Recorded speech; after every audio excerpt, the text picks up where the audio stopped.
नमस्कार दोस्तों, आप देख रहे हैं सरकारी जॉब भर्ती और मैं हूं हेमंत साहू। दोस्तों, आज की जो टॉपिक में बात करने वाले हैं सीजी टेट 2022 का भाग नंबर है 23 है। आज की जो टॉपिक है उसमें हम पर्यावरण अध्ययन के संबंधित जितने भी महत्वपूर्ण क्वेश्चन बनते हैं आज हम देखने वाले हैं। दोस्तों, समय बहुत कम है, मुश्किल से एक हफ्ते का समय बचा है, इसलिए आप जितना हो सके तैयारी करना, क्योंकि यही एक टेट का एग्जाम है जिससे आप निकल जाओगे तो फिर सीजी असिस्टेंट जो टीचर का पोस्ट खुलने वाला है उसमें आप डाल सकते हो, क्योंकि लगभग 12,800 लगभग पोस्ट खुलने वाला है जो कि बहुत ही अच्छा है। ठीक है दोस्तों, उसके बाद जो है और कब निकलेगा ना कब, मौका भी अच्छा है, तो आप जितना हो सके तैयारी करना। और इस वीडियो को अगर आपको फ्री पीडीएफ चाहिए तो टेलीग्राम चैनल पर ज्वाइन करना दोस्तों, वहां से डाउनलोड कर सकते हो। और एक चीज़ और है दोस्तों, अगर नए हो चैनल पर तो प्लीज़ कम से कम चैनल को सब्सक्राइब कर देना और बेल आइकन को जरूर दबा देना। वीडियो अच्छा लगे तो लाइक भी कर देना और कमेंट करके जरूर बताना। ठीक है, आप लोगों के लिए जो होमवर्क दिया था उसको हम देख लेते हैं। जो पिछले वीडियो में यहाँ पर प्रश्न है कि सामाजिक अनुशासन का आधार होता है। तो एक समाज में अनुशासन रहते हैं, तो अनुशासन का आधार क्या रहता है? एक भय और दंड का, ये तो नहीं हो सकता। निंदा और प्रशंसा का, ये भी नहीं हो सकता। तो अच्छे बनने की इच्छा, ये है जो है सामाजिक अनुशासन का आधार होता है एक समाज में। ठीक है, तो इसका आंसर आ जाएगा थर्ड आ जाएगा। आज का जो पहला क्वेश्चन देखते हैं, पर्यावरण संबंधी अध्ययन है। यहाँ पर पहला क्वेश्चन है जैव कारक है। क्या बोल रहे हैं कि जैव कारक है, तो जैव कारक मतलब जीव, तो जीव का कारक है। ऑप्शन है यहाँ पर मृदा भौतिक कारण जो सजीवों पर प्रभाव डालते हैं। दूसरा है कि सभी सजीव जो दूसरों को प्रभावित करते हैं। तीसरा है मृदा रासायनिक कारण जो जीवन पर प्रभाव डालते हैं। और चौथा है उपरोक्त सभी। तो इसका जो आंसर आ जाएगा वहाँ दूसरा आएगा। ठीक है, जैव कारक है, किसका कारक है कि सभी जीव जो दूसरों को प्रभावित करते हैं उसे कहा जाता है जैव कारक कहा जाता है। दूसरा प्रश्न है भोजन स्थान तथा प्रकाश के लिए सबसे अधिक प्रतिस्पर्धा होती है। क्या बोल रहे हैं कि भोजन स्थान और जो प्रकाश के लिए सबसे अधिक प्रतिस्पर्धा कहाँ पर होती है? ऑप्शन है कि एक स्थान के निकट संबंधी की जातियों में। दूसरा है कि विभिन्न आवास की निकट संबंध की जातियों में। तीसरा है कि एक स्थान पर उगी दूर संबंध की जातियों में। और चौथा एक विभिन्न स्थानों की दूर संबंध की जातियों में। तो इसका जो आंसर आ जाएगा वह हम पहला आ जाएगा। ठीक है, यहाँ पर देख प्रश्न को समझना कि एक स्थान के निकट संबंध जो जाति है, यानी कि एक स्थान के अंतर्गत जो भी जाति है, जो भी जीव है, उसके अंतर्गत जो है भोजन स्थान और प्रकाश के लिए प्रतिस्पर्धा होती है। तीसरा प्रश्न है चट्टानों के बड़े टुकड़ों के टूट टूट कर सूक्ष्म कणों में परिवर्तित होने को कहते हैं। तो उसे क्या कहा जाता है? जो बड़े चट्टान हैं वहाँ टूट टूट कर छोटे छोटे टुकड़े में बन जाते हैं या फिर रेत जैसे बन जाते हैं। ऑप्शन है यहाँ कर अपक्षय, दूसरा है अपरदन, तीसरा है खनिजीकरण और चौथा है इनमें से कोई नहीं। तो इसका जो आंसर आ जाएगा वहाँ पहला आ जाएगा। ठीक है, प्रश्न को समझना, जैसे कि अगर कोई बड़े चट्टान है, अगर वहाँ धीरे धीरे करके टूट रहा है तो उसे कहा जाता है अपक्षय कहा जाता है। लेकिन अगर मिट्टी इसी के स्थान पर हो, मिट्टी जो कि धीरे धीरे करके परत बाई परत वहाँ छोड़ रहे हैं, तो उसे कहा जाता है अपरदन कहा जाता है। तो मिट्टी में अपरदन होता है और जो बड़े बड़े चट्टान होते हैं उसमें अपक्षय होता है।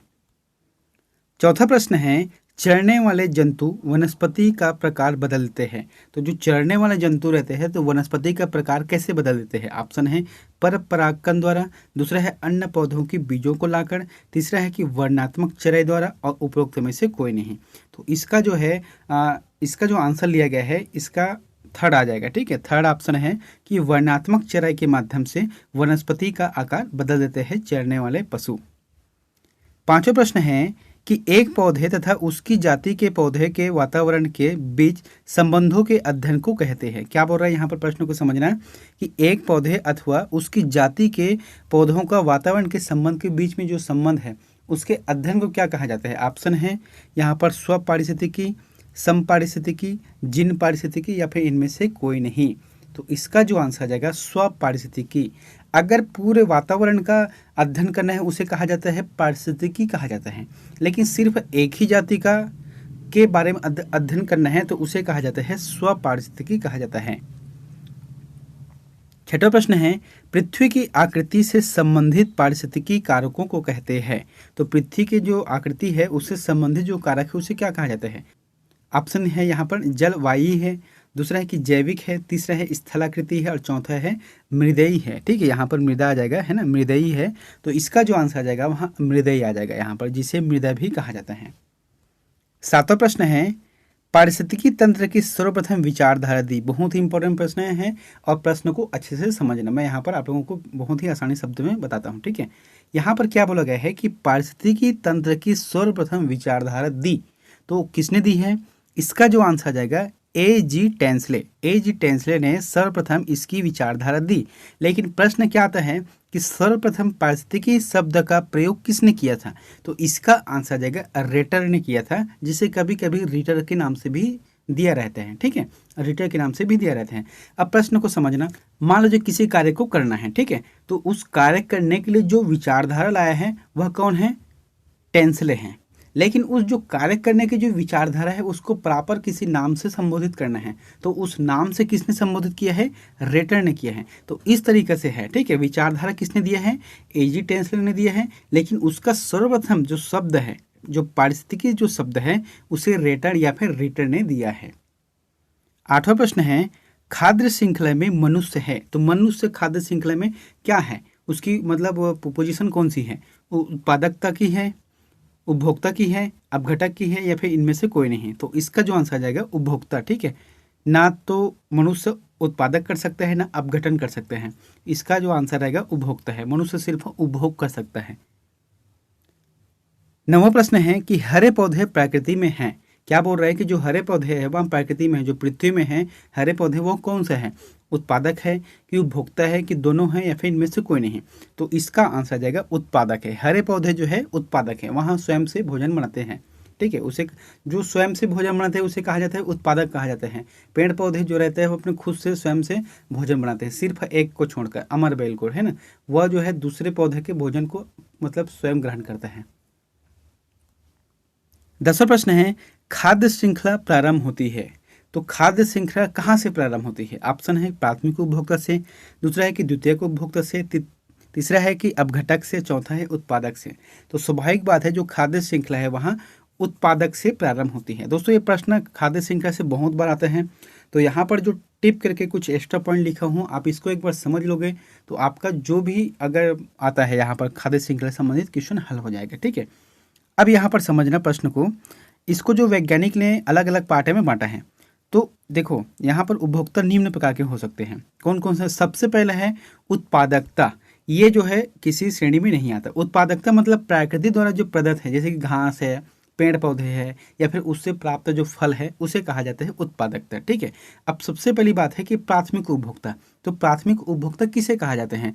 तो प्राथमिक उपभोक्ता उसे कहा जाता है जो डायरेक्ट उत्पादकता यानी कि पृथ्वी से जो हरे भरे पौधे हैं उससे भोजन प्राप्त करते हैं, उसे कहा जाता है प्राथमिक उपभोक्ता। जैसे कि इसके अंतर्गत कौन कौन सा आ गया? गाय आ गया, है ना, बकरी आ गए, हिरन आ गए, खरगोश आ गए, टिड्डे आ गए, चूहे आ गए, और बहुत सारे हैं, ठीक है। आप समझ सकते हो बहुत सारे हैं। ये हो गया प्राथमिक उपभोक्ता। उसके बाद है द्वितीयक उपभोक्ता। तो द्वितीयक उपभोक्ता में वो आते हैं जो प्रथम श्रेणी के उपभोक्ता को खाते हैं, यानी कि मैंने यहाँ पर जो प्रथम श्रेणी के उपभोक्ता बताए हैं इसको जो खाने वाले होते हैं वह द्वितीयक उपभोक्ता है। जो कि जैसे कि एक है टिड्डे को कौन खाता है? मेढक खाता है। शाकाहारी मछली को मांसाहारी मछली खाते हैं। चूहे को कौन खाता है? बिल्ली खाता है। हिरन को कौन खाता है? भेड़िया भी खाते हैं। तो ये जो है साथ में इसका जो शेर भी आ सकता है वो ऑप्शन है ना, आप जो है समझ सकते हो बहुत सारे जीव जंतु हैं, अपने अपने हिसाब से उसको उपभोक्ता श्रेणी में डाल सकते हो। यहाँ पर हो गया द्वितीय उपभोक्ता। अब आता है तृतीय उपभोक्ता। तो तृतीय उपभोक्ता को मांसाहारी जीव आते हैं। इसमें जो है सिर्फ मांसाहारी जीव आते हैं, जैसे कि मेढक का जो है सांप को खाते हैं, यानी कि सांप जो है मेढक खाते हैं, ठीक है। उसके बाद है मछलियाँ जो कि चिड़िया खा जाती है। उसके बाद सांप है, चिड़िया है, और बहुत सारे जीव है जो कि सिर्फ मांसाहारी की श्रेणी में आता है। इसके बाद आता है उच्च मांसाहारी। तो उच्च मांसाहारी क्या है? इसमें वो जीव आते हैं जिसे कोई नहीं खाता, है ना। जैसे कि यहाँ पर कोई भी जीव है उसको कोई ना कोई तो खाता ही है, लेकिन कई ऐसे जीव है जिसे कोई खाता ही नहीं है, जैसे कि शेर है, चीता है, इसको कोई नहीं खाता, ठीक है। तो ये आ गया उच्च मांसाहारी में। लेकिन ज़्यादातर प्रश्न जो है प्राथमिक उपभोक्ता, द्वितीयक उपभोक्ता, तृतीयक उपभोक्ता पूछते हैं। अब यहाँ पर ऑप्शन क्या है? मनुष्य क्या है? मनुष्य प्रथम उपभोक्ता है, द्वितीय उपभोक्ता है, तृतीय उपभोक्ता है। इसका जो आंसर आ जाएगा वहाँ प्रथम है और द्वितीय दोनों हैं। सबसे पहले बात तृतीय नहीं है, क्योंकि तृतीय मतलब सिर्फ मांसाहारी है, लेकिन मनुष्य सिर्फ मांसाहारी नहीं है, वहाँ शाकाहारी भी है और मांसाहारी, इसलिए प्रथम और द्वितीय दोनों आ जाएगा। 11वां प्रश्न है, घास के मैदान की खाद्य कड़ी में सर्वोच्च उपभोक्ता होता है। जैसे घास के मैदान है, वहां पर अगर खाद्य श्रृंखला का निर्माण करते हैं तो सर्वोच्च उपभोक्ता कौन सा होता है? इसका जो ऑप्शन दिया है शाकाहारी, मांसाहारी, शाकाहारी या मांसाहारी, इनमें से कोई नहीं। आंसर आ जाएगा मांसाहारी होता है। 12वां प्रश्न है, निम्न में से किनमें खाद्य श्रृंखला पाई जाती है? तो किनमें खाद्य श्रृंखला पाई जाती है? समुद्र में, तालाब में, वनों में, इनमें से सभी? तो इसका जो आंसर आ जाएगा इनमें से सभी। इनमें से सभी जगह जो है खाद्य श्रृंखला पाई जाती है। अगर यहाँ पर प्रश्न पूछता है कि सबसे बड़ी खाद्य श्रृंखला कहाँ पर बनती है, तो समुद्र में बनती है। सबसे बड़ी समुद्र में खाद्य श्रृंखला बनती है। देखो, पृथ्वी पर जो है 29% जो हिस्सा है वह पृथ्वी की है, 71% हिस्सा जो है जल की है।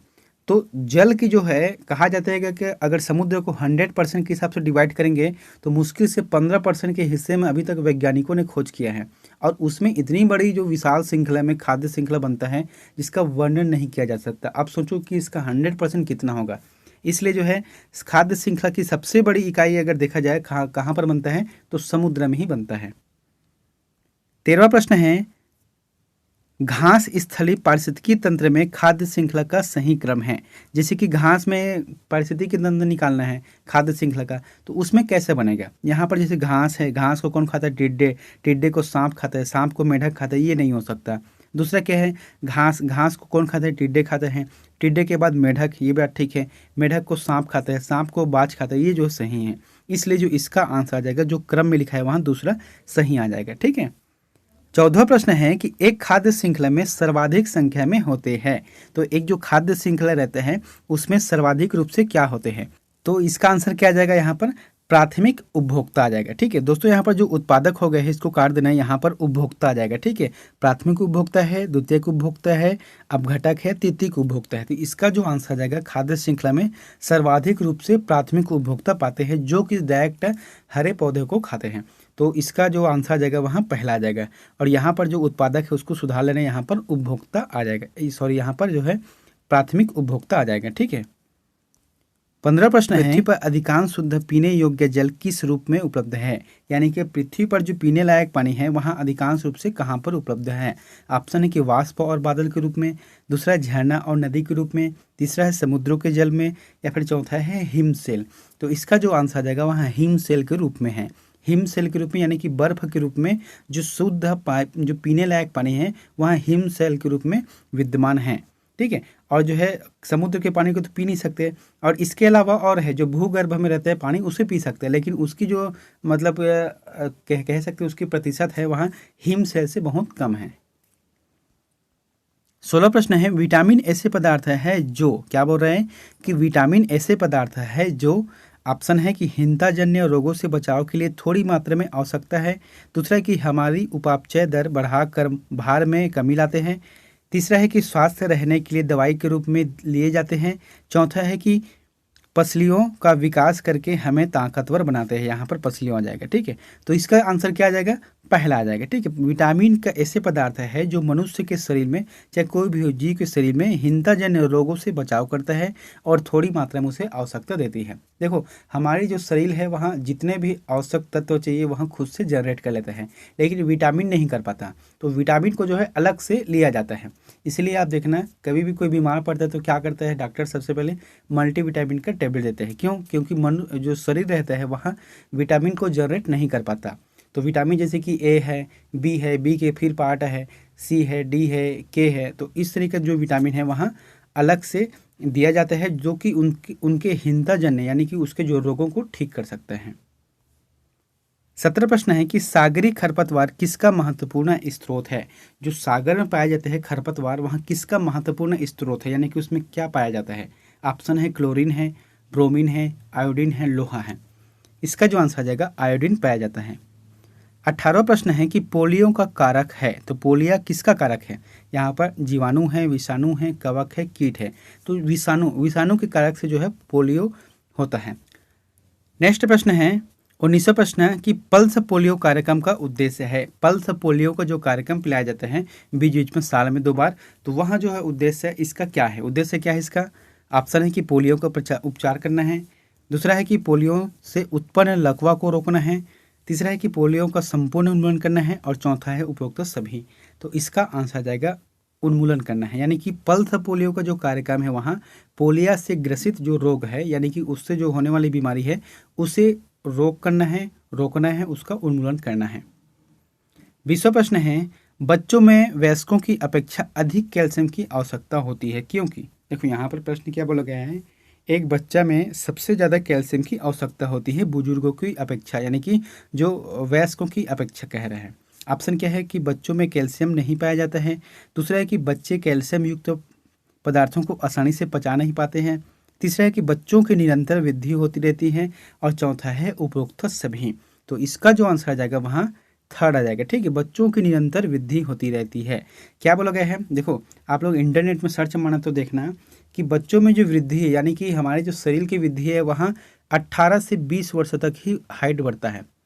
18 से 20 वर्ष तक ही हाइट बढ़ सकता है, उसके बाद जो है हाइट नहीं बढ़ता, लगभग वहाँ रुक जाता है। एक विशेष परिस्थिति में जब अलग से प्रोटीन लिया जाता है, डाइट लिया जाता है, तब जाके थोड़ा बहुत और आगे बढ़ जाता है, लेकिन जो 20 वर्ष तक से इसका हाइट बढ़ जाता है वह लगभग उसी हाइट में रहता है। इसीलिए कहा गया है कि बच्चों में वयस्कों की अपेक्षा जो कैल्शियम की आवश्यकता होती है वहाँ उसके निरंतर वृद्धि होती रहती है, यानी कि उसके हाइट बढ़ाने के लिए काम आता है। 21वां प्रश्न है, परिवार की परिकल्पना के पीछे आधारभूत तथ्य है। क्या बोल रहे हैं कि परिवार की परिकल्पना के पीछे आधारभूत तथ्य है। क्या तथ्य है कि मानव का सामाजिक प्राणी होना, दूसरा है कि मानव का अकेला होना, तीसरा है कार्य करने में परेशानी होना, और चौथा है उत्तरदायित्वों के निर्वाह की भावना। इसका जो आंसर आ जाएगा वहाँ पहला आ जाएगा। ठीक है, मानव का सामाजिक प्राणी होना, मानव जो है जन्म से सामाजिक प्राणी होता है, वहाँ समाज के साथ जुड़ा रहता है। 22वां प्रश्न है, आपके विद्यालय में खेलों का आयोजन हो रहा है, तो ऐसी स्थिति में आप करेंगे। ठीक है, मान लो आपके विद्यालय में खेलों का आयोजन हो रहा है तो आप क्या करेंगे। ऑप्शन है, शिक्षण कार्य स्थगित होने के कारण आप अवकाश पर रहेंगे, दूसरा है कि आप यथासंभव विद्यालय परिसर में रहकर छात्रों का उत्साहवर्धन करेंगे, तीसरा है कि आप उद्घाटन समारोह व पुरस्कार वितरण समारोह में चले जाएंगे, चौथा है कि आपको प्राचार्य द्वारा कोई दायित्व सौंपा गया है अतः चले जाएंगे। तो इसका आंसर रहेगा दूसरा आ जाएगा। ठीक है, जब आपके विद्यालय में खेल का आयोजन हो रहा हो तो अपने बच्चों को जो है छात्रों का उत्साहवर्धन करना जरूरी रहता है। 23वां प्रश्न है, संयुक्त परिवारों में आश्रित व्यक्तियों की देखभाल से कोई परेशानी नहीं होती, आश्रितों में से शामिल है। यहाँ पर क्या बोला गया है, प्रश्न को समझना। जैसे कि संयुक्त परिवार है, ठीक है, उसमें आश्रित व्यक्तियों की देखभाल में कोई परेशानी नहीं होती है, तो आश्रितों में शामिल है यहाँ पर क्या है, वृद्ध है, बच्चे हैं, अस्वस्थ व्यक्ति है, और ये सभी हैं। तो इसका जो आंसर आ जाएगा ये सभी आ जाएगा। अब प्रश्नों को यहाँ पर समझना है, क्या बोल रहा है कि आश्रित व्यक्तियों में क्या घर के वृद्ध आश्रित होते हैं, नहीं होते, क्या घर के बच्चे आश्रित होते हैं, वहाँ नहीं होते, क्या घर के जो अस्वस्थ व्यक्ति होते हैं वह आश्रित होते हैं, क्या नहीं होते। इसका मतलब है कि बाहर से जो आने वाले लोग रहते हैं आश्रित के रूप में, उसी कहा जाता है आश्रित, है ना। तो अगर बाहर से आने वाले लोग में से जैसे वृद्ध है, बच्चे हैं, अस्वस्थ व्यक्ति है, तो इसके देखभाल से कोई परेशानी होती है क्या, नहीं। तो इसका आंसर आ जाएगा ये सभी, इसमें परेशानी नहीं होती है। और परेशानी कब होता है, जब एक स्वस्थ व्यक्ति रहता है लेकिन वहाँ किसी मतलब कह सकते हैं कि वहाँ किसी काम के नहीं है, ठीक है, तो वहाँ पर जो है परेशानी होता है किसी भी व्यक्ति को। 24वां प्रश्न है, फूलों की संरचना को ध्यान में से देखने पर अंडाशय के अंदर छोटी छोटी गोल संरचनाएं पाई जाती है, वे हैं, ठीक है, क्या है आप देखना, फूल के अंदर छोटे छोटे जो गोल के समझ अंडाशय जैसे छोटे छोटे दिखते हैं, उसे क्या कहा जाता है, बीजांड कहा जाता है, स्त्री केसर कहा जाता है, ब्याहदल कहा जाता है, या पुष्पदल कहा जाता है। तो इसका आंसर आ जाएगा वहाँ बीजांड है। 25वां प्रश्न है, परिवारों के टूटने के फलस्वरूप बच्चों का होने वाली प्रतिक्रिया है, ठीक है, जैसे कि कोई परिवार टूटता है, आपस में टूट जाते हैं, तो फिर उससे क्या परिणाम होता है बच्चों पर। ऑप्शन है कि बच्चों का अंतर्मुखी होना, दूसरा है कि बच्चों में विद्रोहपन अपना, तीसरा है कि बच्चों का कुंठित होना, और चौथा है सभी। इसका जो आंसर आ जाएगा वहाँ सभी आ जाएगा। ठीक है, 26वां प्रश्न है, पत्तियों पर सिराओं द्वारा बनाए गए डिजाइन को किस नाम से जाना जाता है। जैसे कि आप लोग पीपल के पत्ते या फिर किसी भी पत्ते को उठाकर देखना और धूप में लगा कर देखना, उसमें जो छोटे छोटे सिराए जैसे रहता है, ठीक है, तो उसे किस नाम से जाना जाता है, मध्य सिरा, सिरा विन्यास, समानांतर सिरा विन्यास, और चौथा है जालिका।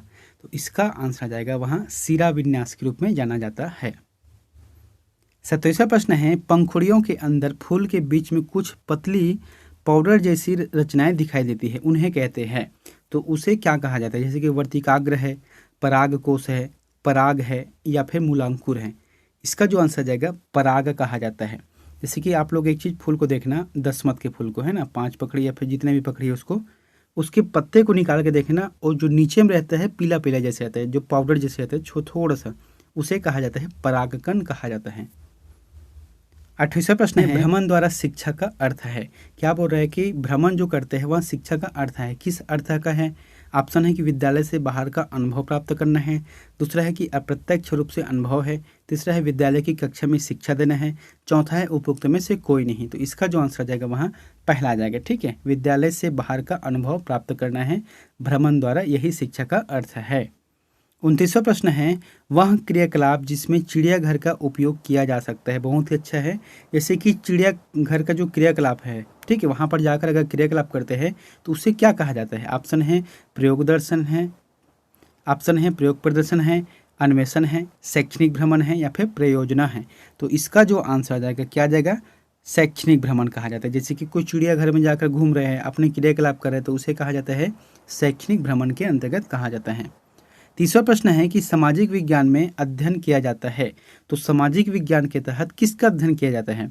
ऑप्शन दिया गया है कि वर्तमान संदर्भ में संपूर्ण सामाजिक विषय वस्तु का, दूसरा है कि भौगोलिक एवं ऐतिहासिक घटनाओं का, तीसरा है कि अर्थशास्त्रीय घटनाओं का, चौथा है पर्यावरणीय घटनाओं का। तो इसका आंसर आ जाएगा पहला आ जाएगा। ठीक है, जो सामाजिक विज्ञान क्या है? समाज के रहने वाले, समाज की जो विषय वस्तु है, छोटे छोटे वस्तु से लेकर बड़े बड़े वस्तु तक कोई भी मुद्दा रहता है उसका अध्ययन करना ही सामाजिक विज्ञान के अंतर्गत आता है।